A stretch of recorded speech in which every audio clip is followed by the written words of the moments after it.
تو real world میں ایسا نہیں ہوتا۔ جب کوئی ملک بنتا ہے تو صحیح اور غلط سبھی طریقے اپنائے جاتے ہیں۔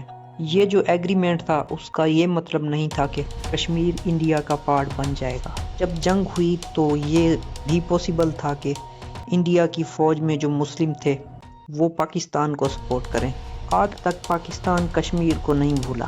جیسے جیسے ٹائم گزرتا جا رہا ہے پاکستان کے لوگوں میں اور بھی اوبسیشن بڑھتا جا رہا ہے۔ پاکستان کا خیال تھا کہ جنگ تو ہو رہی ہے، کیوں نہ پورا کشمیر ہی لے لیا جائے۔ 1947 کو جب انگریز ملک چھوڑ کے جا رہے تھے تو جو حصہ پاکستان کو ملا تھا وہ پاکستان کو نہیں ملا۔ تو اس وقت انگریزوں نے کہا تھا یہ ریاستوں کی مرضی ہے کہ وہ جس کے ساتھ چاہیں مل جائیں، نہیں تو وہ انڈیپینڈنٹ بھی رہ سکتی ہیں۔ جو انڈیا کی سٹیٹ تھیں وہ 555 تھیں، جبکہ پاکستان کی سٹیٹس کو نکال کے بھی 535 سٹیٹ باقی رہتی تھی۔ ان سبھی سٹیٹ کو جوڑ کے ایک ملک بنانا یہ کوئی عام بات نہ تھی۔ تو یہ ٹاسک دیا گیا سردار ولبھ پٹیل کو۔ ایک طریقہ تو یہ تھا کہ سب سٹیٹس سے پوچھا جاتا کس کنٹری کے ساتھ ملنا چاہتے ہیں۔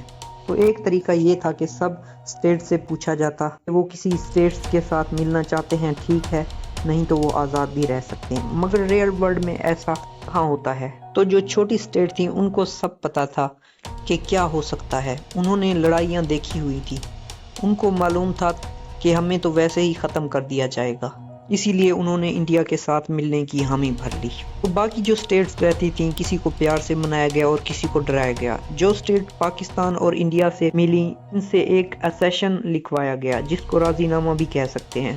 تو یہ راضی نامہ ہر سٹیٹ کے لیے سیم تھا، ورڈ بائی ورڈ لکھا گیا۔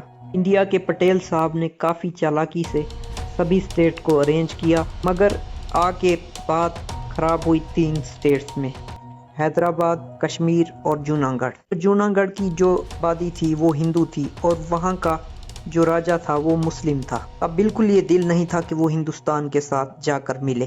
پاکستان کے ساتھ ٹریٹی سائن کر لی اس نے۔ اس وقت جوناگڑھ میں لڑائی شروع ہوئی اور وہاں کے نواب نے اپنی ریاست چھوڑ دی اور پاکستان چلا گیا۔ وہاں اب بڑے حالات سنبھلے۔ یہ ڈیسائیڈ ہوا کہ وہاں ووٹ ہونے چاہیے، پھر فیصلہ کیا جائے۔ تو انڈیا وہ الیکشن جیت گیا۔ اچھا، یہاں میں آپ کو بتاتا چلوں کہ جب برٹش انڈیا کو چھوڑ کے جا رہا تھا تو انہوں نے دونوں ملک کے جو جنرلز تھے انہیں اپنے کنٹرول میں رکھا، آرمیز کو اپنے کنٹرول میں رکھا۔ تو یہ ایک اچھی چیز تھی کیونکہ لڑائیاں بھی ہو سکتی تھیں اگر ان سٹیٹ کو، ان 2 کنٹریز کو اگر آزاد چھوڑ دیا جاتا تو۔ حیدرآباد کا جو نواب تھا وہ بھی مسلم تھا اور وہ بھی پاکستان کے ساتھ جڑنے کے حق میں تھا۔ یہ بات پریکٹیکلی پاسبل نہیں تھی کیونکہ حیدرآباد جو ہے وہ ہندوستان کے بالکل بیچوں بیچ تھا۔ اس نے ایک ٹریٹی سائن کی، سٹل سٹینڈ کی۔ اس کا مطلب یہ تھا کہ اب جیسا ہے ویسا ہی رہے، بعد میں ہم اس کو دیکھیں گے، اگر ہم نے الگ ہونا ہوگا تو ہو جائیں گے، نہیں تو ساتھ رہیں گے۔ تو اب بات آتی ہے کشمیر کی۔ تو اس وقت محمد علی جناح بہت ہوپ فل تھے کہ انہیں پتا تھا کہ اب کشمیر میں الیکشن ہی ہوں گے۔ تو کشمیر کا جو نواب تھا وہ ہندو تھا جس کا نام تھا ہری سنگھ۔ تو وہ یہ نہیں چاہتا تھا کہ ان سے ان کی سٹیٹ لے لی جائے۔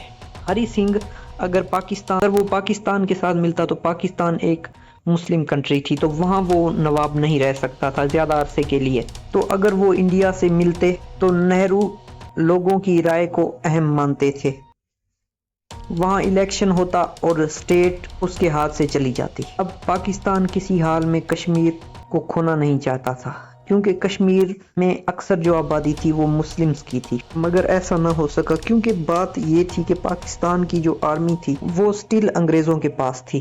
تو اس وقت کشمیر کے لوگوں نے 10,000 لوگوں کی ایک فورس بنائی تاکہ کشمیر کو حاصل کر سکیں۔ یہ جو 10,000 لوگ تھے یہ پہنچے برمولہ اور وہاں جا کے ان کی لڑائی ہوئی اور بہت لوگ وہاں مارے گئے۔ دونوں کنٹریز کا ڈیفنس سسٹم انگریزوں کے پاس تھا۔ وقت انڈیا کے پرائم منسٹر نے ماؤنٹ بیٹن سے بات کی۔ اس نے کہا کہ ہم تبھی اپنی آرمی کو استعمال کر سکتے ہیں جب ہم پر حملہ ہوگا۔ تو عین اس وقت کشمیر کے راجا نے انڈیا کے ساتھ ٹریٹی سائن کر لی۔ تو اس وقت انڈیا نے کشمیری فورس کو پیچھے کی طرف دھکیل دیا۔